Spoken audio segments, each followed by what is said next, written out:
박근혜 대통령 주변에서 일어나는 의문의 죽음들. 오촌 조카 박용철, 박용수 씨, 박지만 이지 회장 수행비서 주모 씨, 보좌관 이춘상 씨 등 사인 대부분이 자살이라는데 과연 그들의 죽음에는 아무런 연관성이 없었을까? 그리고 그들의 배후에는 누가 있었을까?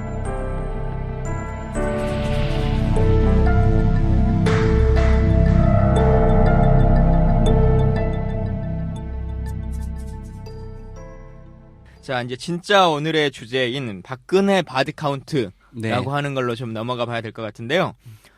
박근혜 대통령이 사람을 죽인 건 아니잖아요. 그거는 모르죠. 어떻게 알아요? 몰라요? 박근혜가 죽였는지 안 죽였는지. 이거 심각한 발언인데. 박근혜 네? 주변에 사람들이 이렇게 계속 죽고 있는데 이러다가 전 국민을 용의자로 만들겠어요.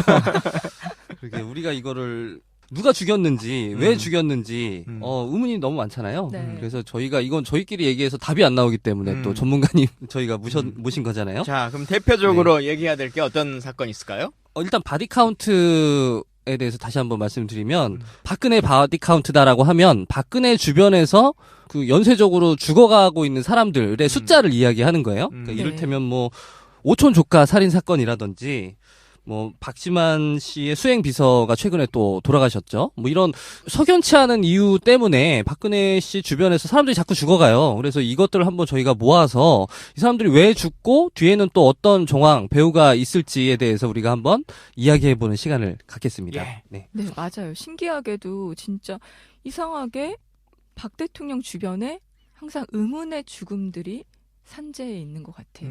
네. 소름. 이게 뭐야? 굉장히 어색한 모습.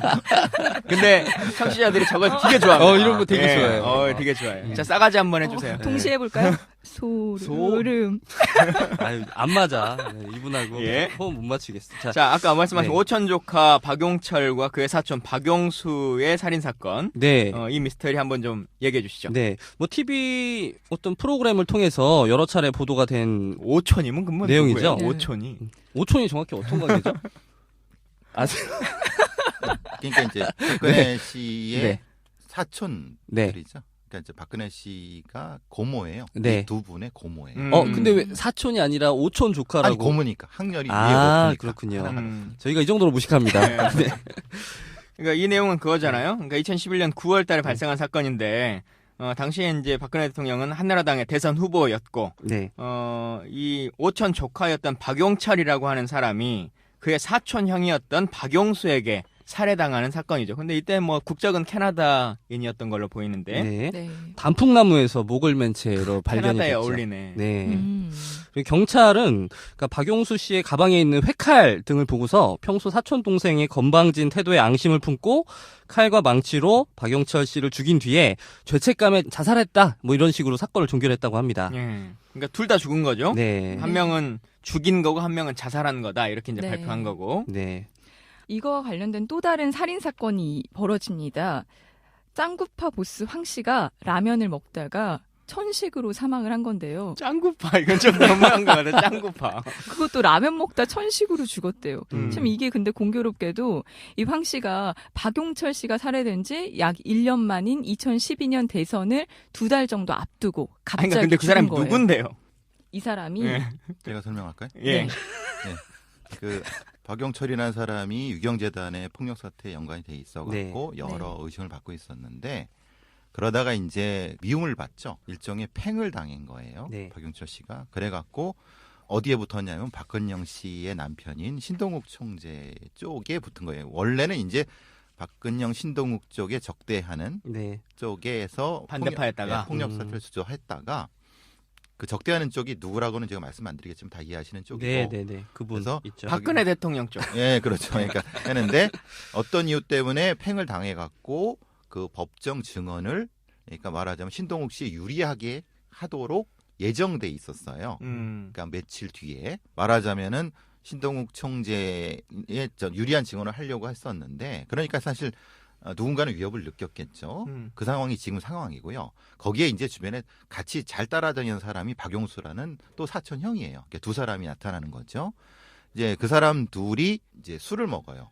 술을 먹고 강남에서 술을 먹고 왕십리 쪽에서 또 2차 술을 먹으러 노래방에 왔는데 그 노래방에 같이 동석했던 사람이 이 짱구파 보스인 황실한 사람이에요.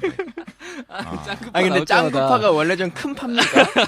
이제 이 말이 이제 네. 이때 무슨 문제가 되냐면 실제로 짱구파라는 게 있느냐? 왜냐하면 그냥 만들어낸 거냐? 이것도 사실 의심이 되는 거예요. 만들려면 좀 멋진 이름을 만들지. 그러니까 이제 그런 거죠. 이 조직에 대해 몰라. 그 조직은 뭐냐면은 짱구형 부르니까 수사관들이 짱구파 맞네. 짱구파 이렇게 만드는 형태가 돼갖고 왜 그런 논란이 되냐면요. 어떤 의심까지 되냐면 그 현장에 아예 없었을 수도 있다는 거예요. 그러니까 술을 먹는. 노래방이란 데에서 있었다고 하지만은 솔직히 그거는 진술뿐이고 증거가 없어요.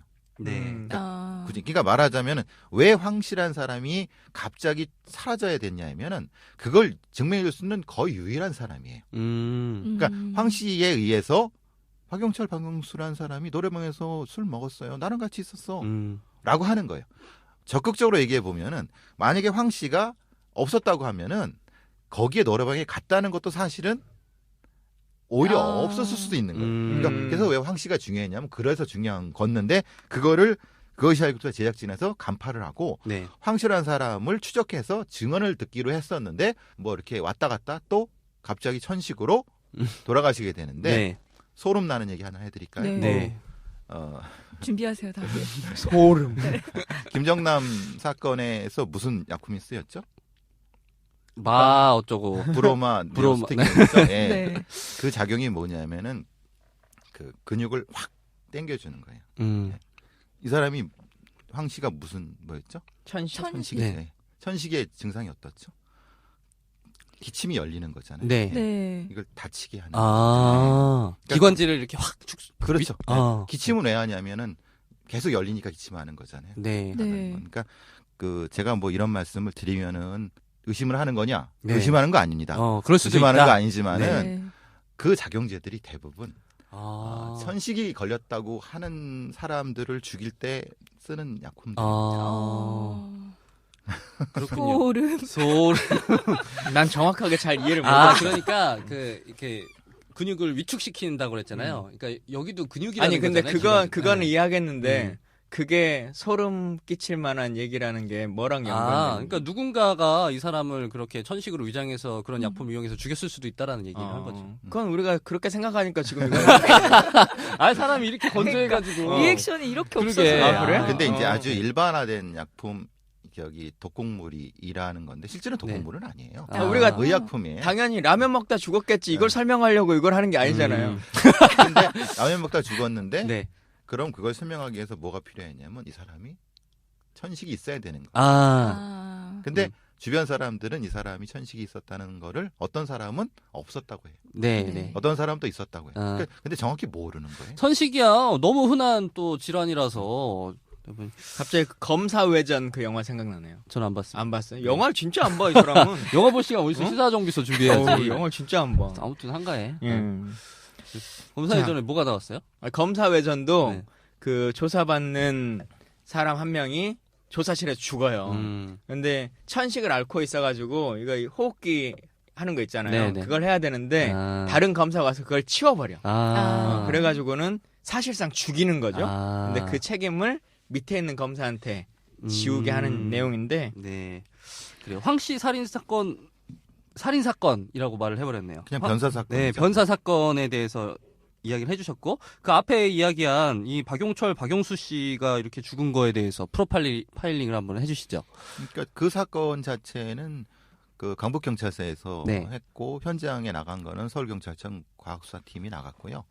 하필 또 제가 또 일했던 데라서 사실 많이 부담이 되는데 부담이 된다는 뜻은 어떤 거기서 그 보고서를 쓴 사람들이 저가 아는 사람들이니까 네. 그 얘기는 뭐냐면은 현장 증거 처리는 제대로 됐을 수 있어요. 네. 근데 증거 처리와는 다르게 저 정도 사람이 알 정도면 현장에 오랫동안 20년 넘게 한 사람들은 대충 보면 이거는 네. 이상하다는 걸 알거든요. 어쨌든 핵심적인 거는 한 사람이 그러니까 사촌 형이 사촌 동생을 부자벽에 죽이고 네. 자기는 자살했다는 건데 네.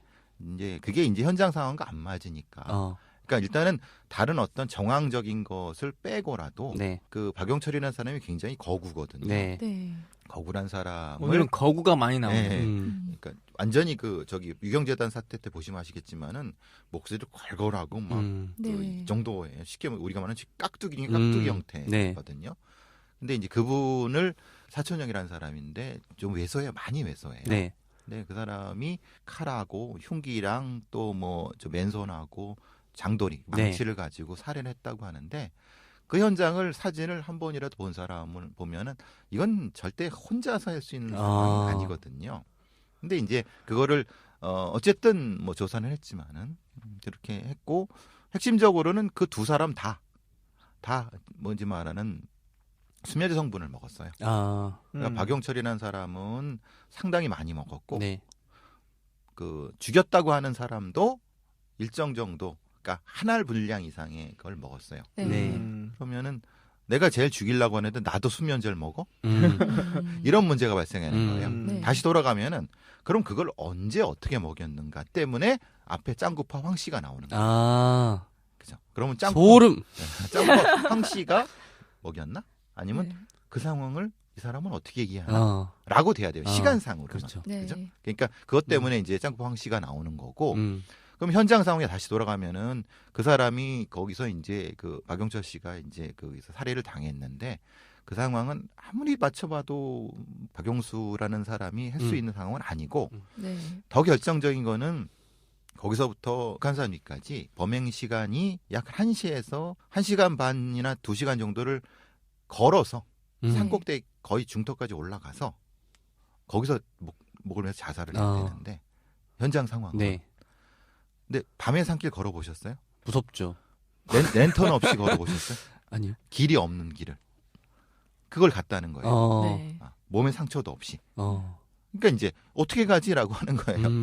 그러니까 달빛에 의지해갖고 새벽 1시에 그 산길을 걸어서 올라가는데 그것도 가방을 메고. 네. 근데 유일한 건 자살해러 올라가요. 네. 그게 어떻게 가능하겠어요? 유서는 나왔습니까? 유서는 뒤에 나왔는데 유서에가 나온 게 그거예요. 내 시신을 절대 부검하지 말고 화상하라고 나와요. 근데 유서를 필적 분석을 안 했어요. 이거 상식적으로 좀 말이 안 되지 않아요? 근데 이제 상식적인 부분에서 현장에서는 안 하는 경우도 많아요. 그런가요? 왜냐하면 이거 자살 맞네라고 하면 어쨌든 아까 네. 그 노래방에 없을 수도 있다 뭐 이제 이런 말도 하셨는데 이게 뭐 80년대 90년대의 얘기가 아니고 2011년 12년이잖아요. 그렇죠. 그러면 노래방이 있는 정도의 동네면 온갖 CCTV들이나 막 이런 게 다 있을 텐데 이 사람이 없어도 실제 그 현장에 누가 들어갔고 하는 건 충분히 경찰이 알 수 있는 거 아닙니까? 알 수 있는데 그거는 수사가 안 됐어요. 왜냐하면 이 사람의 진술이 있기 때문에. 그러니까 이 사람의 진술을 100% 신뢰한 거죠. 그러니까 신뢰하지 않을 이유가 없었으니까 당시에는. 근데 그 현장을 딱 보고 나서 이거 자살이네 해서 이렇게 판단을 하고 뭐 유서에 대한 필적 조사도 하지 않았다 말씀하셨는데 그러면 그 현장을 보고 그런 뭐 자살이네 아니네를 최종 판단하는 사람이 누군가요? 그러니까 그 상황 자체는 약간 좀 다르지만은 네.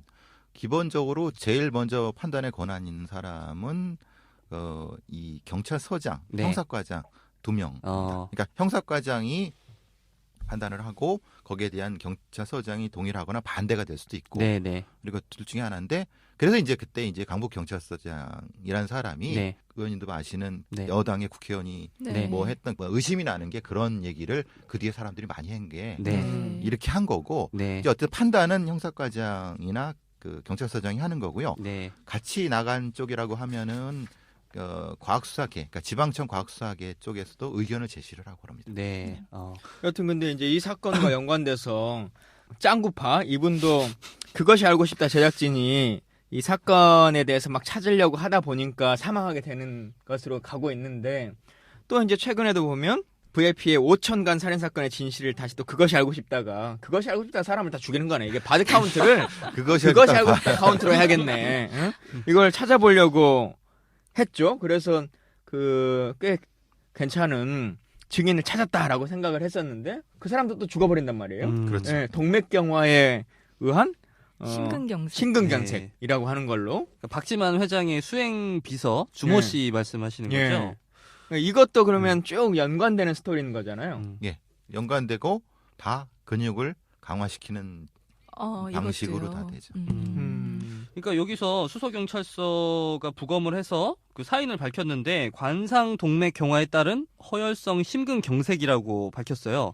이게 뭔 뜻인지 잘 모르겠어요. 말하자면 네. 심장의 근육이 그 일부가 굳어갖고 네. 그 안에 혈관이 죽으면 이게 심장이 불규칙하게 죽다가 허혈성으로 해서 심근이 경색되면 팍 우리가 흔히 알고 있는 심근경색과 같은 건가요? 같은 거죠. 같은 건데 네. 이거는 뭐냐면은 우리가 백남기 농민의 그 사인 추정할 때도 1차 사인, 2차 사인, 3차 사인이 있다는 네. 거지 않습니까? 네. 근데 서울대 병원에서는 굳이 1차가 아니라 2차로 가서 하려고는 분명 의도가 있었죠. 네, 네. 이건 2차입니다. 그럼 이게 왜 이렇게 됐냐에 대한 거를 찾아야 되잖아요. 네. 그렇죠. 그러니까 사망하면 심장이 멈추는 네. 거예요. 누구나. 최종 사망은 다 호흡이 가서 죽는 겁니다. 중요한 건 1차. 그러니까 뭐 목을 졸랐냐, 입을 막았냐, 뭐 이런 거죠. 그게 없는 겁니다. 근데 그런데도 우리 수사가 이렇게까지 매번 이상합니까? 그러게요.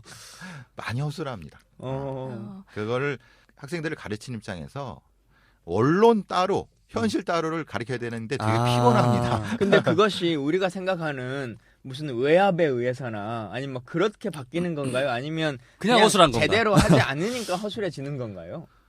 간혹 이제 뭐 가끔 전화가 오는 경우도 있고 그리고 어떤 분명한 이유 없이 덮이는 경우도 있고 근데 대부분의 경우는 깊이 찾아야 돼. 수사를 해야 되는데 네. 시간과 돈이 없고 하다가 이제 엎어지는 경우가 대다수고. 그렇게 전문가 입장에서 보시기엔 이건 하다가 그냥 자연스럽게 엎어진 것 같습니까? 아니면 아니죠. 이런 거 같은 경우는 어떻게 했냐면 주요 이제 이런 박지만 회장 같은 사람들 같은 경우에 관련된 사건 같은 경우는요. 네. 지방청이나 경찰청에서 매우 주요하게 봅니다. 아. 그래서 이 부분을 딱 봤을 때 문제가 생길 것 같으면은 이제 뭐 지방청으로 이관을 해라 아니면 뭐 이렇게 해서 관심을 많이 갖거든요.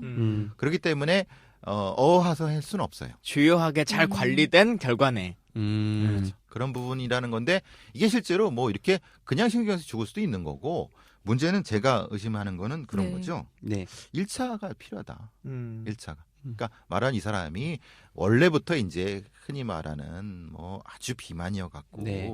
갑자기 뭘 뭐 먹다가 이렇게 해서 했다 이렇게 해서 됐다. 네. 뭐 이런 부분이 있었느냐라는 걸 수사를 통해 파악해야 되는 건데 네. 제가 항상 이런 수사 발표 때 욕을 많이 하는 거는 이 새끼들아 네. 1차를 발표해야지 왜 2차를 발표했냐. 근데 국민들은 몰라요. 그러니까 예를 들면 심근경색으로 사망했다라는 발표는 이 사람이 죽었다라는 발표랑 똑같은 거네요. 그렇죠. 근데 그거를 의원님 죄송한데 의원님들도 사실 잘 모르시잖아요. 몰라요. 왜냐하면 어떻게 알아요? 법과학을 잘 해주는 거 아니고 네. 표창원 의원 정도는 아실 텐데 너무 바쁘시니까. 근데 이제 말하자면 그런 거죠. 주요 여당에도 경찰이었던 분들이 많죠. 네. 검사였던 분들 많죠. 근데 그분들은 말씀 안 하시잖아요. 네. 말하자면 그런 문제가 있는 거예요. 근데 이 사건을 볼 때 사건 자체만으로도 문제가 있지만 사건을 파악하는 데 있어서 정황이라든지 주변 인물들과의 관계라든지 이런 것들도 결국 사건의 실체를 파악하는 데 필요한 거잖아요. 그렇죠.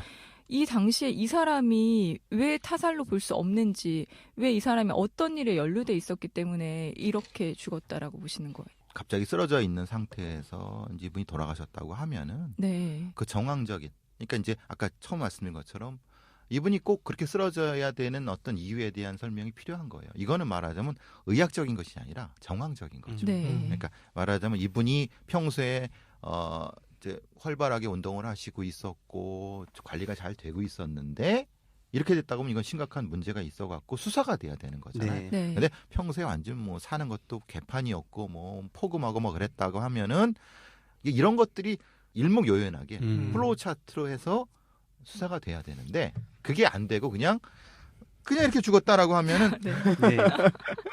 근데 문제는 그걸 수사를 하게 되면은 많은 다른 게 드러나잖아요. 네. 그죠?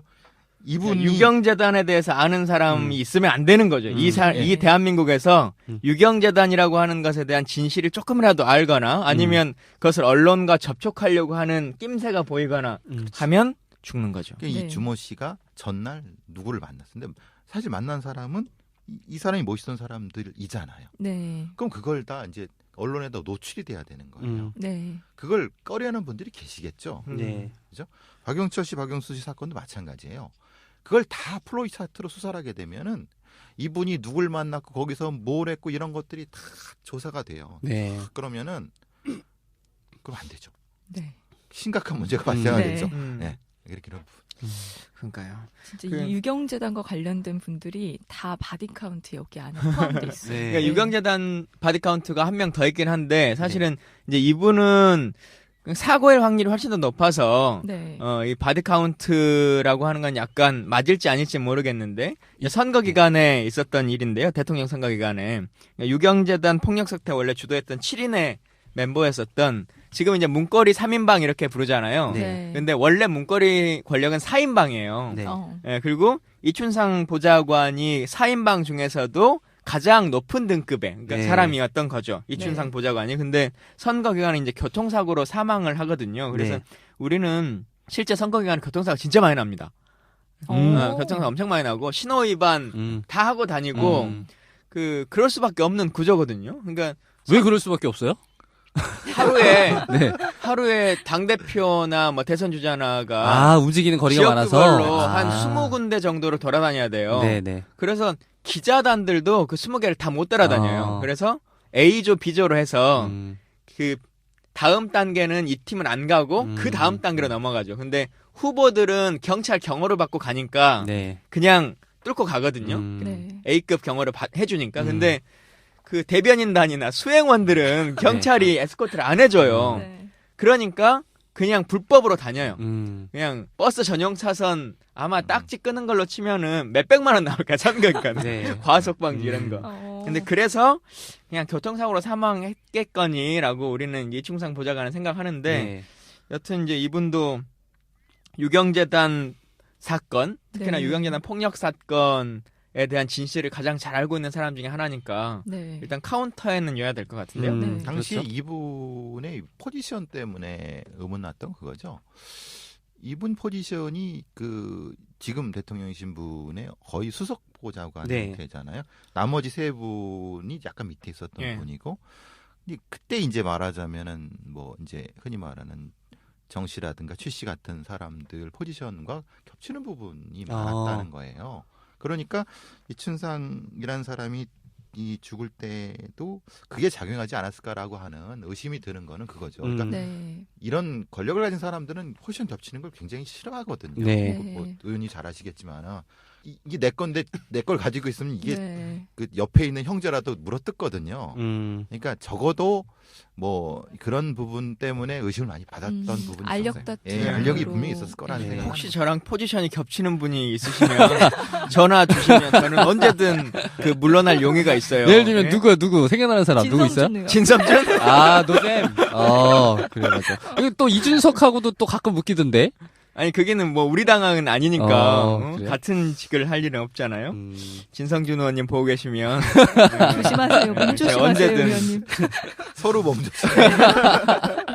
아 그리고 솔직히 진성준 의원님이 뭔가 사고를 당하면 김광희 그렇지. 의심 그럴 수 받지. 있어 하는데 노잼 개판 수장 노리고. 내가 사고를 당하면 아이 진성준 맞아 그럴 것 같아. 그렇게 착한 사람이 그렇게 할 거 아니에요. 그러니까 그래서 이건 평판 관리가 중요한. 평판 관리가 거지, 중요해. 이게.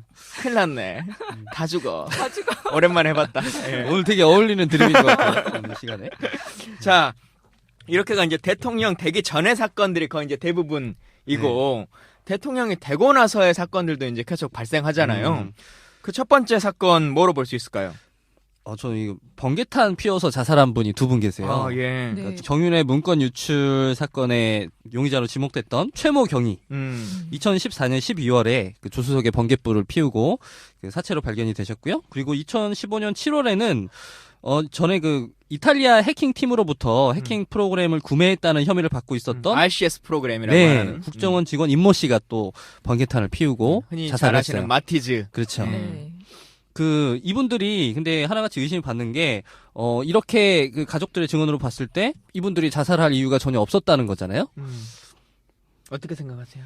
일단은 국정원 임모 씨 관련된 마티즈는 그 저 김어지 총수의 거기 나가서도 제가 네. 잠깐 말씀드렸지만 마티즈에 번개탄을 펴서 한번 죽은 거 실험해 보자.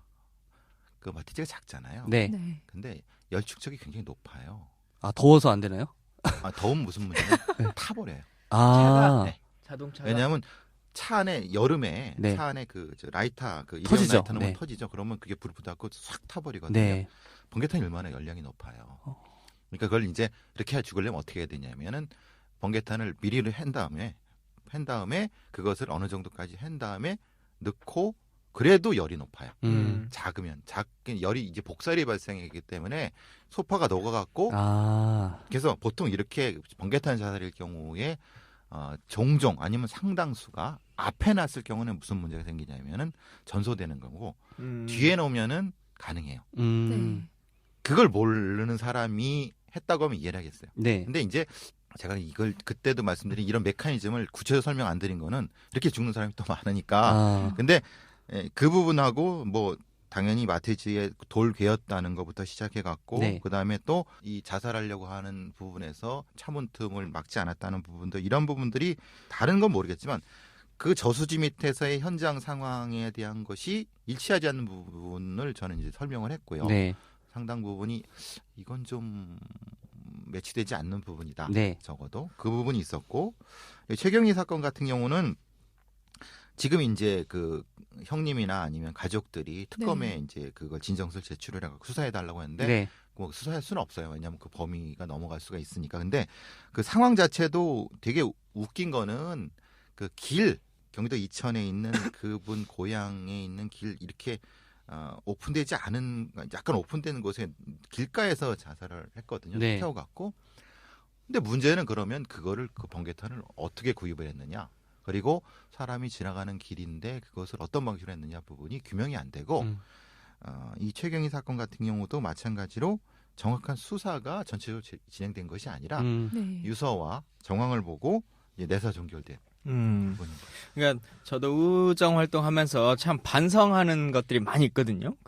그때 참 잘할 걸라고 하는 생각들을 많이 하는데 제가 진짜 알고 보면 참 부드러운 남자이고 문화와 예술을 사랑하는 그런 사람인데 쓸데없는 소리를 해요. 네. 네. 근데 국회에 있을 동안 이미지라고 하는 게 되게 좀 강한 이미지여가지고 무슨 누구 죽고 뭐 하여튼 이런 일 있으면 항상 조사위원을 했어요. 의문사 같은 거 조사 많이 하셨죠. 그래서 아까 이 최경희 사건 있을 때는 이름도 좀 특이해. 십상시 게이트라고 하는 조사특위위 간사 맡아가지고 일을 했었고 이 국정원 임모시 사건 때는 제가 정보위원이기도 했었고 RCS 프로그램 대책특위 맡아가지고 또 하기도 했어요. 네. 네. 예, 근데 그냥 사람이 죽고 하는 거는 교수님 말씀하신 것처럼 저희들이 뭘 알아요. 그냥 그렇게 죽었나 보다. 아이고 좀 의심되네. 라고 하는 정도로만 넘어가 버리지. 네. 구체적인 것들을 막 찾아보려고 하지 못했다라고 하는 반성을 좀 하게 되는데. 그때 그럴 때 그 교수님한테 이게 자문을 하셨어야지. 구하셨어야지. 그러니까 오늘 처음 뵈가지고. 아이고. 예, 네. 큰일 났네. 이제 표창원만 들어가셨으니까 뭐 이런 문제 좀 그렇죠. 국회에서도 많이 이제 좋아지지. 네. 근데 이 정윤회 문건 당시에 문건 자체에 대한 그 사건보다는 이렇게 어떻게 유출이 됐는지로 갑자기 화제가 바뀌었잖아요. 그게 국정농단이라 당시- 그랬잖아요, 대통령이. 그거 당시에 어떻게 그렇게 바뀐 거 프레임이 뭐 어떻게 대통령 진행된 한마디로 거예요? 바뀐 거죠. 그때는 살아있는 권력이었기 때문에 네. 국무회의 때인가 수석비서관회 때인가 대통령이 말하는 거거든요. 네. 이건 찌라시다. 찌라시의 내용이고 이 내용은 찌라시인데 그것을 외부로 유출한 것이 국정농단이다라고 하는 그 선언 한마디로 모든 언론의 타격이 네. 그렇게 갔고 그것을 유출했다고 의심받았던 뭐 참호경위를 비롯한 우리 지금 국회의원 된 분 누구죠? 조홍천. 조홍천이라고 하는 분이나 뭐 이제 이런 사람들로 주 공격 대상이 이제 네. 잡혀진 거죠. 네. 그리고 세계일보는 갑자기 뭐 압수수색하고 네, 뭐 그쵸. 이제 이런 상황들이 초래되면서 십상시 그 위원회 조사단에서는 뭐 아무것도 한 게 없어요? 아니, 없어요. 너무 공격적인데. 그냥 했어. 그냥 하고 청와대 앞에 한 번 가가지고 제대로 하라 뭐 이렇게 한마디 하고. 이때 밝혔으면 그러니까요. 국정농단 이때 끝났을 텐데 말이야. 근데 그때 이제 세계일보가 문건을 좀 많이 가지고 있다. 네, 그래가지고 시작한 거예요. 네. 근데 그 세계일보가 쫄았어 그때. 그쵸. 그래가지고는 그 뒤로 문건을 안 준 거예요. 아. 그러니까 그 후속타를 우리가 할 수가 없었어. 이게 남 탓하면 안 돼. 그때 자기가 밝혀냈어야지. 뭐 정보를 안 줬다 그러면. 근데 네, 제가 사과드리겠습니다. 결국에 그 사장님이 나중에 청문회 와가지고 다 까발리셨잖아. 이때 네. 말 못했던 걸. 마치 그분이 그 세계일보 사장님이 청문회 때 한이 맺힌 것 같았어. 그러니까요. 그때 근데 당시 얘기했으면 너무 막 의원님도 그렇게 올라가고 얼마나 잘 좋아. 까발리시면 안 돼요. 왜요? 예? 마티즈 타니까. 아니요. 제 고등학교 선배님이신데 아 그러세요? 순천에 출마하시려고. 아 진짜로 그분이? 아니 아. 그럴 것 같아. 너무 유명해지면 출마하실지 몰라. 하여튼 순천에 누가 출마할까봐 되게 노심초사하고 있어 지금. 바디 카운트. 김광진 바디 카운트. 아 근데 진짜 이렇게 죽고 나면 끝나잖아요. 그렇죠. 내사 종결되면은 예. 그냥 억울한 거예요. 그러니까 너무 우리도 그렇게 될 수 있는 거잖아요. 우리를 누가 죽여? 왜냐하면 근데 네. 예를 들면 2달 전에 네. 2달 조금 넘었겠군요. 2달 조금 전에 제 자동차에 블랙박스 유심칩만 빼가. 오. 진짜요? 네, 근데 차에 뭐 제 노트북도 있고 뭐 다 있잖아요. 그리고 아니면 블랙박스를 통으로 띄어가면 얘가 누가 훔쳐서 쓰려고라도 하려나 보다 생각하죠. 근데 블랙박스에 유심칩만 빼가면 기분이 어떨 것 같으세요? 그거 프로파일링 한번 진짜. 해주시죠. 이거 어떤 노인가인가요? 경고겠죠, 경고. 근데 유심칩만 뺐다는 거는 그 티를 안 내려고 한 거 아니에요? 빼도 모르니까. 근데 유심티 빼면 소리가 나지 않나요? 그러니까 경고음이? 그 저희가 차에 있을 때가 아니니까 경고음이 나든 안 나든 뭐 상관은 없을 거고. 왜냐하면 정치인들은 그 유심칩 안에 네. 제가 어디를 가고 누구를 만났는지에 대한 그렇죠. 동선이 다 나오잖아요. 그리고 녹음도 돼요, 녹음도. 예, 네. 저희는 안에 녹음은 다 거의 끊는데 근데 또 다른 게 뭐냐면 일반 동선의 문제가 아니라 그 개인 같은 경우는 뭐 롯데호텔을 간다 그러면 네. 롯데호텔 주차장에 그냥 차를 세워놓고 올라가잖아요. 네. 근데 저희는 그래도 누가 태워다 주는 거니까 입구에서 누구를 만났고 마지막에 내려올 때는 누구랑 빠이빠이 했는가까지가 다 나온단 말이에요. 네. 그 유심칩을 통해서 네, 이제 그런 행적들이 다 노출되는 거죠. 그리고 그것을 아예 도둑이 든 게 아닌 것을 명확하게 딱 선언하고 가는 거니까 찝찝하죠 사람이 살면서. 교수님 되게 당연하다는 듯이 이렇게 표현하시는데. 그럴 수 있지. 수사를 네. 그렇게 해요. 아. 왜냐하면 그 뭐 어느 지방청이라 이게 못 되지만은 그 까먹었다. 부엉이 프로젝트인가가 있는데 그 의원님도 이제 알아두시는 게 좋은 게 그 경찰서에서 수사를 할 때 이제 어떤 사건이 발생하거나 그러면은 그 주변에 있는 그 모든 주변에 있는 그 차에 네. 블랙박스를 다 수거를 아. 하고 네, 그거를 이제 그 차 번호의 위치마다 이제 넘버링을 해갖고 네. 그 순간적으로 사건을 재구성할 수 있어요. CCTV로. 그러니까 그렇게까지가 이제 정규 매뉴얼 수사는 아닌데, 네. 근데 이게 이제 일반 형사 사건이나 이런 강력 사건에는 그렇게 하는데, 아니 그게 정상적인 수사를 위해서면 필요한 일이잖아요. 좋은 일인 거죠. 근데 그게 네. 애매한 거는 엉뚱한 사건이죠. 정치적인 사건에 그렇게 전용을 해버리니까. 네. 그러니까 이제 전용 안 하겠어요. 얼마나 유혹을 많이 느끼겠어요. 어. 통선이 그냥 금방 나오는데. 네. 그러니까 이제 굉장히 그 하신 그 저기 유심칩 그 부분은 아마 관련돼 있을 거예요. 빨리 다 봤으면 돌려주세요. 또 사야 된단 말이야. 네. 무섭다. 지금까지 말씀드린 분들 말고도 박근혜 주변에서 돌아가신 분들이 상당히 많이 계세요. 이번 어떤 분들이 이렇게 바디 카운트에 체크가 됐는지 한번 먼저 살펴볼게요.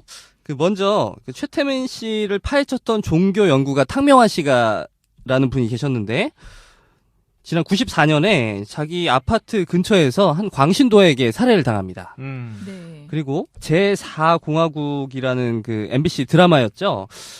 이 제4공화국을 촬영했던 촬영 감독이 의문의 교통사고를 당해서 돌아가시고 그 사람만 이거는 노린 게 너무- 아니라 그 촬영 팀을 노렸는데 네. 그분이 돌아가신 거죠. 그러니까 주변에 있던 분들은 요행이 살아남았다고 네. 하는 것 때문에 이 사건이 이제 문제가 됐던 거는 특히 이제 당시에 이제 현장에서 이동할 때 교통사고가 날 수 없는 상황이었는데 해버리니까 상당히 좀 의문을 가졌던 네. 사건이었던 거죠. 그리고 박정희 생가 회장이 2008년에 그 총선을 앞두고 20대 남자가 휘두른 흉기에 맞아서 생가 보존회장. 생가 보존회장이 음. 김재학 씨라는 분이 20대 남자가 휘두른 흉기에 맞아서 숨졌습니다. 그리고 또 이분 이야기를 안 할 수가 없네요. 유병원 씨. 네, 많은 분들이 알고 계실 텐데 의문사죠. 그때 회자됐던 말 중에 하나가 유병헌 시신이 발견되니 유병헌이 기뻐하겠다 라고 하는 얘기들 막 있었잖아요. 진짜 유병헌이 죽은 걸까? 뭐 이제 세월호의 실소유주니 뭐 이제 이 내용들 있잖아. 그거는 좀 논외로 치고 사건 자체 사망 사건으로만 봤을 때의 유병헌이라고 하면 진짜 유병헌은 죽었을까요? 글쎄 말입니다. 저도 이제 그 우리 의원님이 순천 지역구시지만 제가 순천에서 대학 교수도 하고 그래서 순천대학교에 계셨어요? 아니요 순천 청암대? 예, 그 앞에 있는데 제일대학교. 예. 순천에서 출마하실 생각은 혹시? 전 목숨이 소중하기 때문에 네, 순천에 출마한다 그러면 카운트돼요. 이게 카운트됩니다. 예. 그래서 거기 그리고 이때 유병헌 시체가 발견됐을 때 제가 처음으로 이제 YTN이랑 같이 네.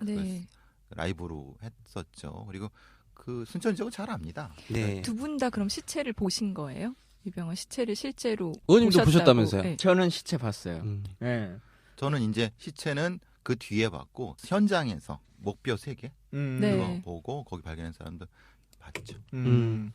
그러니까 아까 뭐 그 RCS 프로그램 특위니 뭐니 이렇게 말씀드렸지만 제가 이때 이제 세월호 국조특위 위원을 하고 있었던 시기거든요. 네. 뭐 전 나름대로 일 많이 했잖아요. 네. 뭐 연관되는 일을 많이 했는데 결론은 밝힌 건 없어요. 근데 이때 그 유병헌의 시신이 이제 밝혀져서 유병헌이냐 아니냐라고 한 논쟁에 막 붙어서 그러면 국가수에 가서 냉동고에 있는 유병헌을 봐보자. 그래서 우리가 보면 확인될 거 아니냐라고 하는 말도 안 되는 이유를 한 거죠. 근데 교수님 아까 말씀하신 것처럼 국회의원들 그걸 보면 뭘 알아 사실. 근데 진짜 이제 냉동고에 있는 시신이라고 하는 것을 거의 본 적이 없잖아요. 네. 그리고 이게 정상적인 시신도 아니고 네. 저는 그게 냉동고인 줄 알았어요. 근데 냉동고가 아니더라고요. 그렇죠. 냉장 상태여서 네. 그분이 이제 구더기 막 이런 걸로 막 이렇게 덮여 있는 그렇죠. 건데 그 구더기가 그대로 거의 살아 있어요. 예. 근데 왜 냉장을 보관하는 거죠? 뭐 그럼 신선도를 시체가 유지하기 위해서 그런 거. 썩어가는 거 아닌가? 부패하지 않나요? 네, 그렇죠. 근데 이제 말하자면은 얼리면 거기서 조직이 파괴되나요? 얼렸다 풀면은 파괴가 되겠죠. 어. 이제 그 구더기 활동은 자연스러운 거니까 자연스럽게 이동하면서 그 네. 령을 파악할 수 있죠. 구더기의 령을 파악할 수 있는 시간을 알 수 있는 거라서 그 굳이 냉동을 할 이유는 없어요. 근데 우리 느낌은 당연히 네, 맞아요. 냉동돼 그렇지. 있는 그 상태를 그걸 볼 유지해야 거라고 된다고 생각했는데 생각하거든요. 그 냄새나 이제 썩어가는 중이니까 그래서 그때 9명인가 갔었거든요. 근데 실제로는 2명, 3명밖에 못 봤어요. 다 여성 의원들이랑은 못 보겠다고 하고 시체가 훼손돼가지고 그때 이제 유병헌인지 아닌지를 확인하는 방법이 뭐 이빨을 봐야 된다. 그 이빨이 뭐 하는 거 그냥 손가락 뭐 하나가 그때 잘렸든가 뭐 그걸 보라는데 네. 이제 그걸 그래갖고 결국은 2명인가 3명인가 들어갔어요. 저랑 박원석 의원인가 뭐 누구랑 이렇게 들어가가지고 하는데 최종적으로 그럼 손가락을 한번 봐라는 거야 날 보고. 그래서 보면 아나. 보면 아나. 근데 하여튼 잡고 손가락 1등 한번 이렇게 보긴 봤죠. 근데 참 이분도 그때 이제 그 사망하면 치아 기록, 의료 기록 이런 것들을 가지고 진위 여부를 밝힌다는데 이분은 치아가 뭐 금리빨 이런 것들이 엄청 많은데도 의료 기록은 하나도 없어. 야매로 하셨구나. 네. 어디서. 아니 거기 그 뭐냐 안성에 있는 금손 지하에 네. 의료실이 따로 있어요. 아. 치과 의료기가 따로 있었어요. 그래서 의료 기록이 하나도 없고 다 이상한 사람들은 기록이 없어. 우리 황교안 총리도 담 맞은 기록이 하나도 없잖아요. 응? 그 당시에 3가지가 있었죠. 네. 치과 기록, 여기 손가락 변형, 그 다음에 이제 뭐 DNA 관련된 부분인데 그게 이제 인터넷상에 많이 얘기된 게 그 손가락 그 변형된 부분은 그건 말도 안 된다. 왜냐하면 그거는 그건 쉽게 조작할 수 있기 때문에 그거는 가치는. 근데 이제 국가수에서는 자랑스럽게 이제 봐라 이거 여기 변형된 맞냐라고 했을 텐데 문제는 그거를 이제 정확히 현미경적으로 확인했어야 되는데 그냥 의원님한테 보여주려고 한 거였고 의료기록은 말씀하신 것처럼 치과 의료기록은 원래 존재하지 않는 사람이기 때문에 그거는 이제 그 유병헌의 개인 주치, 치과 주치가 가지고 있는 것도 기록은 또 안에 있었기 때문에 의미가 없었던 부분이었죠. 그래서 굉장히 그 의심이 많았던 부분이고 아직까지도 그 부분에 대해서는 의심이 많은 건 그렇습니다. 그래가지고 그 의사가 와서 확인을 했어요. 본인이 맞다라고 하는. 그러면은 당신이 내부적으로 갖고 있는 의료 기록이 있냐? 그걸 맞춰봐야 될 거 아니냐 했더니 없는데 자기가 치료를 해왔던 것으로 보면 기억할 수 있다라고 해가지고 그냥 넘어간 거예요. 그런 게 그때는 많았던 게 주로 이제 그런 거죠. 그 내부자들이 많은 거예요. 그 유병원 주변에는 네. 네. 그 의료인들이 다 그 내부자들이었던 거예요. 아. 의사들 많았잖아요. 네. 그때 나와서 했던. 그러니까 경찰 수사의 입장에서는 증언을 신뢰할 수 없어요. 네. 내부자의 증언은 신뢰할 수 없어요. 이해관계자인데 어떻게 신뢰하겠어요? 근데 진짜 그냥 길 가다가 돌불에 넘어져가지고 그냥 맥없이 땅에서 썩어서 죽는다는 게 그게 말이 되나요? 글쎄 말입니다. 그래서 이제 저는 그 발견된 뒤부터 거의 한 1년 넘게를 뭐 거기서 하셨다부터 시작해서 웬만한 시사 프로그램 네. 거의 계속 그 일주일에 한 번씩 가면서 저기 후속 취재를 했거든요. 네. 그거는 아마 그분들이 잘 모를 거예요. 그것이 알고 싶다랑 같이 하시면 우리 또 사망 사건 큰일 나는데. 그 JTBC의 스포트라이트라는 데에서 네. 네. 아주 본격적으로 뭐 이제 접근을 해서 했는데 그분들도 겁을 내했어요. 왜냐하면 그때 저희가 움직였을 때 그 뒤에서 따라오는 애들이 미행하는 애들이 있더라고요. 젊은 애들이. 그래서 제가 그분들한테 얘기했죠. 그 스포트라이트 팀 PD들한테 이거는 조금 이따 하시라고. 이건 위험하다. 왜냐면 아직도 네. 이 상황을 정리가 되지 않은 거라서 네. 만약에 이게 그 실제적으로 어디가 연결될지 모르는데 만약에 이게 방송도 중요하지만 목숨도 중요하지 않냐라고 해갖고 그때 아마 JTBC 1회 방송분에서 그걸 보신 분들은 왜 이렇게 부실하지라는 걸 많이 느끼셨어요. 네, 맞아요. JTBC 네. 1회가 유병원 관련된 부분이었거든요. 그건 그분들도 알고 다 아는 거죠. 근데 아마 정권이 바뀌면 다시 그 방송을 근데 시간이 지나면 유병원도 이제 화장해버렸고 그 현장도 다 없고 뭐 그런다고 수사 기록을 진짜 꼼꼼하게 서류라도 남겨놓은 것도 아닌데 시간이 지나고 정권이 바뀌면 뭘 알 수 있는 게 있나요? 그때 스포트라이트 제작진이 만들어 놓았던 취재가 사료가 되는군요. 그러니까 공개하면 문제가 될 수 있지만 정권이 바뀌면 할 수 있는. 교수님 판단하시기에는 그 근거로 보면 뭔가가 뒤집혀질 수 있을 조금씩 만한 그 내용들이. 있는 것 같았어요. 그럼 살아있는 유병원은 큰일 났네. 그러게요. 저는 살아있다고 얘기하지 않았습니다. 요즘 뭐 저희는 특조위 모르는 이런 게 걸로 다시 구성돼가지고 네. 다시 네. 수사가 될 수도 있겠네요. 어쨌든 세월호 네. 참사 특조위는 다시 해야 되니까요. 네. 네. 근데 거기에 또 하나가 당연히 유병원 사망 관련된 부분도 들어갔죠. 네. 순천 경찰서장 큰일 났네. 지금 돌아가신 분들 이야기를 했는데 지금 박근혜 정권 말기에 내가 신변의 위협을 받고 있다라고 공공연하게 지금 주장하시는 분들이 계세요. 예를 들면 뭐 노승일 씨, 고영태 씨 이런 분들 뭐 실제로 신변의 위협을 아주 심하게 느끼고 있다, 뭐 미행당하고 있다 여러 가지 정황을 말씀하셨는데 이런 분들이 자살당하지 않게 하려면 그분들의 입장에서 할 수 있는 게 뭐가 있을까요? 팁을 하나 주신다면. 그러니까 정상적으로 사시는 게 제일 중요하고요. 정상적으로라면 숨어 살지 말고. 네네. 그렇습니다. 네. 왜냐하면 도망 다니면 네. 그런 공격자들은 더 심적 우위가 있기 때문에 기회 포착이 더 쉬워요. 더 많은 공개 활동을 하시고 네. 더 많은 사람을 만나시고 더 많이 웃으시고 라고 하면 그 공격자들은 심리적인 위축감을 갖게 돼요. 네. 제일 첫 번째가 그겁니다. 심리적으로 위축되지 마시라는 거예요. 그리고 당당하게 사시면은 감히 못하게 됩니다. 이게 굉장히 웃긴 말 같지만요. 실제로 그거를 실행하는 사람들의 네. 입장에서는 사실 좀 겁을 먹을 수도 있어요. 뭐지? 이렇게 살 수 있거든요. 그러니까 위축되면 위축될수록 스스로가 더 위험해질 수 있다는 거. 그리고 네.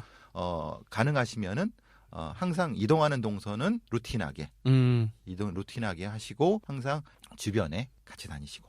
그러면 이를테면 이런 행동은 잘못된 거네요. 그분들이 막 그 주변과 연락을 끊고 한동안 잠적을 하시기도 하고 막 그랬잖아요. 그래서 많은 분들이 궁금해하셨는데 그런 행동은 좀 위험할 수 있겠네요. 그렇습니다. 그럼 연락 끊고 어디 숨는 거는 숨는 걸 찾아내는 건 걔네들 이상 더 전문가들이잖아요. 저 같은 사람도 쉽게 찾아낼 수 있는데 그 사람들은 그러니까 숨지 마시고 당당하게 네. 행동하시고 하실 말씀 다 하세요. 빨리 시사정비소로 나오세요. 그거 좋다. 그러면서 하면 공격자들은 당연히 위축받을 수밖에 없고 그게 정석이에요. 알겠습니다. 근데 원래 이렇게 권력자들 주변에서 이렇게 의문사가 이렇게 왕왕 벌어지나요? 이게 예를 들면 다른 권력자들 주변에서도 이런 일들이 많이 벌어지는 건가요? 뭐 근데 이제 전체주의 국가에서는 뭐 상존했던 네네. 일들이고 왜 뭐 아버지 시절에는 뭐 닭 사료로 갈고 막 이런 얘기들도 있잖아요. 네. 그건 진짜 사실입니까? 닭 사료로 갈았다 뭐 이런. 예, 그거는 맞는 것 같아요. 그러니까 어. 이제 그때 뭐 파리 프랑스 경찰 쪽에서 했는데 갈았다는 건 모르겠는데 네. 닭사료기가 있었다는 거예요. 음. 있어갖고 거기에 뭔가 처리된 건 있었는데 근데 끔찍해. 그래서 그게 이제 실제로 그렇게 됐는지는 확인은 할 수가 없었던 거예요. 네. 그렇지만은 그게 있고 시신이 없으니까 당연히 그랬을 수 있다라고 추정을 하면서 아니 근데 나중에 된 거죠. DNA가 이게 사람 곡인지 닭 곡인지는 금방 알 수 알 수 있잖아요. 있죠. 알 수 있는데 문제는 그걸 다시 싹 분해해 갖고 싹 세척을 하는 경우가 있으니까 예, 그랬을 가능성이 있다고 근데 하는 지금 거죠. 무슨 얘기하는지 모르시는 분들 많이 계실 것 같아. 김영욱 전 중앙정보부장 얘기하고 있었습니다. 닭사료 얘기 갑자기 하시니까. 그리고 이제 그 권력자 주변에서는 무슨 문제가 생기냐면 알력이 생기잖아요. 네. 알력이 생기면은 권력 가진 사람들이 권력에서 밀려난 사람들을 이렇게 다루죠. 네. 다룰 때 어떻게 되냐면 심각하게 다룹니다. 네. 근데 그거를 죽이려고 다루는 게 아니라 그러니까 제가 아까 그 다른 데서도 뭐 이런 했는데 이 신문 방법이 따로 있습니다. 네. 그러니까 말하자면은 이게 이제 그 강화된 CIA에서 한 강화된 신문 기법이라고 하는데 영어로는 조금 복잡한 부분인데, 그러니까 알카에다라든가 IS 대원들을 미국의 이제 특수기관들이라든가 이런 데서 신문을 할 때 네. 고문, 물리적 고문이 아니라 그 심리적 고문을 하는 거죠. 어떻게요? 말하자면은 이 사람이 극단적인 좌절감을 느낄 수 있을 정도로 말하자면 앞에 개를 풀어놓고 성기를 노출시킨다든가 아니면 19살짜리 여군을 앞에 놓고 다 발가벗겨 놓고 뭐 아주 낮은 온도가 높은 도를 반복해서 한다든가 극단적인 자존감을 무너뜨리는 방법들이 이렇게 되면 무슨 문제가 생기냐면은 자기가 자살할 수밖에 없는 상황에 극단적으로 몰아넣는 경우가 많습니다. 그러니까 보통 이제 그 검찰 신문을 받고 대기업 사장들이 갑자기 한강에 뛰어내리고 그러는 경우도 네. 뭐 네, 대우의 맞아요. 무슨 남모 그렇죠. 사장도 네. 그랬고 그런 게 성완종 많잖아요. 회장도, 그런 거 많잖아요. 네. 그러니까 그것이 실제로 거기서 죽였다는 게 아니라 네. 그 사람들이 가진 사회적 지위에 비해서 안에 들어가면은 다루는 게 완전히 쓰레기 취급을 해버리는 경우가 많아요. 그러니까 그것도 역시 그 흔히 말하는 강원의 신문 기법 중에 하나예요. 그러니까 자존감을 뭉개버리는 거예요. 그러면은 그게 한 번만 되는 게 아니라 반복적으로 하고 그 앞에 가족을 데려다 놓고 그러면서 이제 선택을 하게 합니다. 네가 죽으면 이 가족은 살 수 있어. 네가 죽으면 할 수 있어라고 하는 것들을 반복하게 되면서 그러니까 어떻게 보면 자살을 시키는 거죠. 네. 네. 그것 우리 때문에 흔히 말하는 자살 당했다. 예, 그렇게 네. 되는 거죠. 특히 이제 그 권력자들 주변에는 권력에서 밀려난 사람들이라든가 아니면은 그런 부분 사람들이 그렇게 당해서 그러니까 자기도 어쩔 수 없이 자살하는 경우들 그리고 강요해서 자살한 경우들 네. 그런 경우는 실제로 부검하면 나타나지 않아요. 네. 뭐 그쵸. 죽인 게 아니니까 네. 스스로 한 거니까. 근데 동기는 타살이죠. 음. 그래서 이제 주변에서 바디 카운트라는 게 많이 나타나는 거는 이건 우리만의 문제가 아니라 네. 미국에서도 그렇고 뭐 여러 가지의 권력자 주변에는 흔히 나타나는 부분들일 수 있다는 거죠. 저는 좀 민주적인 권력이라면 조금 덜 하고 이런 차이는 있을 것 같아요. 그렇죠. 그게 없어야지 민주주의 그렇죠. 공화국이 되는 거죠. 근데 그 이 전체주의 국가라든가 아주 안 좋은 권력자들은 권력자 주변에는 네. 그걸 용인을 하잖아요. 그러니까 나는 몰라. 그러니까 지금 누가 하시는 것처럼 네. 나는 몰랐어. 근데 주변에서는 다 해군 거 알잖아요. 알면서도 묵인을 하잖아요. 그게 이제 묵인할수록 그런 것들이 더 많아지는 거예요. 그런 걸로 보면 김정은이 훨씬 솔직하네. 그 사람 아예 잡아다 곡사포로 그냥 쏴버리고 막 이러잖아. 맞아. 아 진짜. 그러면 요즘에 SNS에서 이런 얘기가 농담처럼 막 오고 하는데, 저는 절대 자살하지 않습니다라는 얘기를 막 남겨놓잖아요. 자살 당하기 싫어서. 농담처럼 막 그런 얘기를 주고받는데, 혹시 나중에 그렇게 자살을 당하게 된 경우에 SNS 같은 곳에 남겼던 그런 흔적들이 어떤 수사에 참고가 되나요? 기본적으로 요즘 수사, 그러니까 심리부검이 기본 메뉴로 들어가 있으니까 가장 먼저 이제 자살한 사람의 사회관계, 네. SNS를 다 뒤집니다. 다 뒤져갖고 그 이전에 최소한 1, 2년 안에 있어서의 심리 변화 네. 체크를 합니다. 해갖고 이 사람이 실제로 죽을 수 있는 상황인가 아닌가. 음. 물론 이제 현장 상황이 먼저 체크가 되겠죠.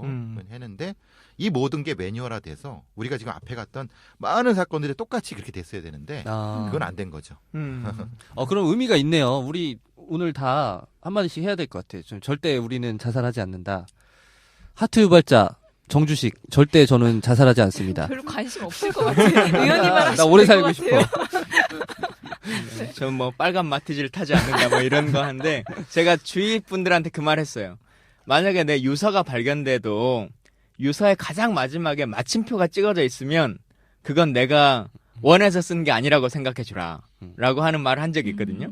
그러니까 진짜로 썼으면 마침표라고 하는 것은 쓰다 보면 이제 내용은 강요에 의해서 따라서 쓸 수 있잖아요. 네. 근데 가장 끝에 마침표를 쓰거나 안 쓰거나 사실 별 의미 있는 건 아니죠. 상대방에게는. 근데 안 써놓은 거에는 점을 찍을 수 있지만 점을 찍어놓은 거에는 지울 수는 없는 거잖아요. 그 네. 사람들이. 그래서 내가 마침표를 찍어놓은 유서가 발견되면 이건 내가 내 의지로 쓴 게 아니다 라고 하는 말을 농담처럼 한 적이 있는데 여러분들이 증인이 돼주십시오. 그 증인이 되면 안 되는데? 나 큰일 났네. 필적 감정에 대한 말씀을 한번 잠깐 드리면요. 국가수의 그 문서 분석실 같은 데에서 필적 감정을 한다고 했잖아요. 네. 근데 우리가 이제 앞에서 김기설 사건이라든가 네. 네. 그죠? 그거를 그렇게 했던 사람이 사과를 했나요? 국가수의 문서 분석 승승장구했죠. 그죠? 그리고 나서. 네. 우리나라의 문서 분석이라든 것이 일단 정상화, 누구 말대로 정상화 되려고 하면 그거부터 사실은 국가수가 기관 차원에서 사과를 해야 되는 거거든요. 네. 그다음에 거기서 배출된 사람들이 그 사적인 형태의 문서 분석 연구소를 차려갖고 나와서 지금 많이 있어요. 그리고 외국에서 또 배워온 사람이 있어요. 근데 문제는 그게 공신력이 별로 없어요. 그러니까 이제 네. 재판하는 걸 한번 보시면 아시겠지만은 어떤 사기범들이 문서를 이용해갖고 해갖고 들어갔는데 실제로 그걸 막여갖고 했는데 진짜 가짜게 명확한데 자기가 가짜라고 했는데 사기범들이 근데 네.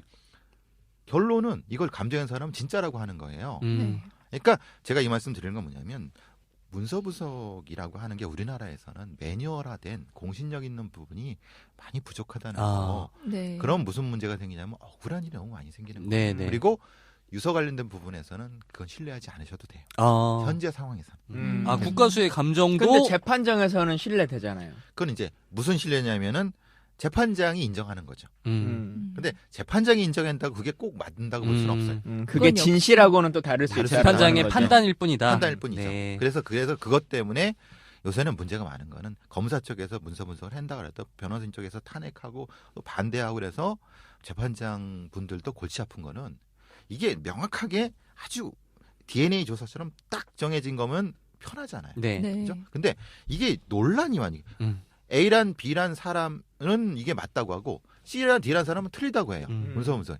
그럼 재판장은 어떻게 하면 이걸 완전히 무시해버리는 거예요. 네. 복잡. 이걸 누가 해야 되냐면 국가기관이 나서 갖고 문서 분석에 대한 정규에 그런 사람을 키우든가 네. 아니면 뭘 하든가 해야 되는데 국가수가 적골이니까 그래서 좀 국가수 사람이 저를 욕해도 상관없지만은 네. 이거는 굉장히 심각한 문제예요. 대선 그런- 주자들 우리 방송을 꼭 들어야 돼요. 그런 점에서 마지막으로 하나만 더 여쭙고 싶은 게 국가수의 그런 수사라든지 뭐 분석 검사라든지 이런 것들을 다 신뢰할 수 있나요? 어느 정도 그래서 믿으면 참 될까요? 그 미국의 CSI 시스템 같은 경우는 CSI 네. 미드를 보셨는지 모르겠지만은 CSI 같은 경우는 그게 민간 연구소이거나 아니면은 일종의 그 계약 관계이거나 그렇습니다. 그게 더 안 좋을 거라고 생각하지만 그렇지 않은 거는 우리는 국가 공인기관이라는 것에 숨어버리는 거예요. 네. 왜냐하면 아까 제가 왜 김기설 그 얘기를 했냐면은 국가의 권력이란 것 속에서 과학이 숨어버리는 거죠. 이게 제가 최창원 교수님하고도 그 얘기를 잠깐 말씀 나눈 건 그런 건데 국가수의 연구원장이나 그 대표를 굳이 행정자치장관이 임명할 필요가 있느냐. 네. 이거는 흔히 말하는 적어도 이런 중요한 기관의 사람은 국회의 동의를 받게 하자. 그리고 거기에 임명되는 사람들 그 어떤 자연과학자나 법의관들 자체도 좀 민간에서 공적인 신뢰를 받게 하게 공개를 하자. 네. 그럼 지금까지 국가수에서 DNA 검사가 오류 났던 것이 몇 건이냐? 이거 발표했나요? 발표 안 해요. 네. 그 화성의 그 노양 사건 같은 경우도 국가수 연구원이 침튀겼었고 개판 만들어놨어요. 그리고 증거를 잃어먹고 다 개판 만들어놨어요. 네. 그게 미제 사건 된 거란 말이에요. 공개를 하고 그럼 그 누군가 검증할 수 있는 시스템이 전혀 안 돼 있어요. 우리 국가수가 그냥 국가수니까 믿자라는 거예요. 그런 게 어디 있어요? 그러니까 미국 같은 경우는 그래서 오죽했으면 어떻게 했냐면 계약을 하거나 그런 어떤 그런데도 신뢰받는 건 뭐냐면 오히려 공개돼 버리니까. 네. 서로 거기는 잘못된 게 있으면 다음부터 계약이 안 될 그렇죠. 테니까. 이렇게 되는 예. 거예요. 그래서 실제로 재판에서 승소하고 밝혀지면은 거기 신뢰받고 이렇게 돼야지 우리도 좀 더 정의로운 사회로 갈 수 있고 우리가 이런 부분 그런 게 많아요. 예를 들면 KDI나 뭐 국책연구기관 이런 곳들이 공정하게 뭔가를 연구해 주는 게 아니라 네. 정부가 원하는 대답이 나올 수 있는 그 연구 보고서를 만들어 주는 거잖아요. 그러니까 그런 것들도 진짜 하나하나 우리가 좀 고민해봐야 되겠다. 새로운 나라에서는라고 생각을 합니다. 답변을 드리는 거는 신뢰할 수 있냐고 말씀드렸잖아요. 네. 글쎄요. 70 정도? 국가수분들이 저를 엄청 싫어하는 게 그거죠. 왜냐하면 국가수의 신뢰도에서 흠집을 낸다고 하는데 저는 그렇게 대답하시는 국가수의 분들한테 다시 묻고 싶은 거는 그러면은 당신들이 오류냈던 거를 통계를 내봐라. 네, 그럼 우리한테 말대로 국회에 제출을 해라. 근데 국회에 제출 안 하거든요. 아니 근데 유병헌 사건 때 제가 국가수 가보니까 그 저희 같은 비전문가가 봐도 뭐 키가 왜 안 맞아요? 그러면 갑자기 키를 늘려.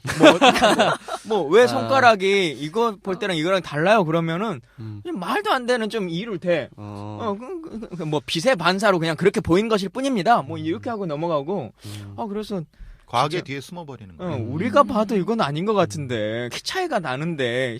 하여튼 좀 이상한 얘기들이 많은데 저희 프로 중에 하나가 섀도우 캐비넷이라고 하는 프로가 있거든요. 다음 정부에 이런 사람이 이런 자리에 갔으면 좋겠다라고 하는 건데 오늘은 박근혜 바디카운트 얘기를 좀 푸는 전문가로 제가 모셨는데 다음에는 배 교수님을 국가수 원장으로서의 능력이 있냐 없냐라고 하는 걸로 우리가 섀도우 캐비넷을 한번 모셔보도록 하죠. 예. 믿을 수 있는 기관을 만드실 것 같아요. 예.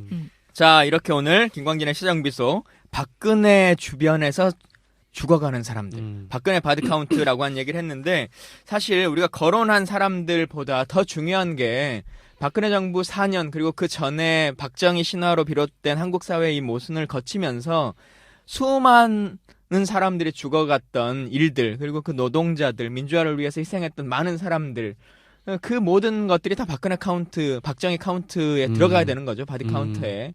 그래서 이런 일들이 이제 더 이상 발생하지 않는 대한민국을 잘 만들 수 있게 시사정비서를 통해서 여러분들이 많이 알려주시고 공유해주시고 저희들이 살아남기 위한 광고와 후원을 부탁드린다는 말씀을 마지막으로 드리겠습니다. 그래서 마지막으로 마무리 인사 좀 부탁드리겠습니다. 예, 감사합니다. 시사정비서 화이팅. 살아남으시길 바라고. 살아남으시길 바라고. 뭔가 중의적이다. 이거 교수님이 말씀하시니까 중의적입니다. 이상으로 마치도록 하겠습니다. 고맙습니다. 감사합니다.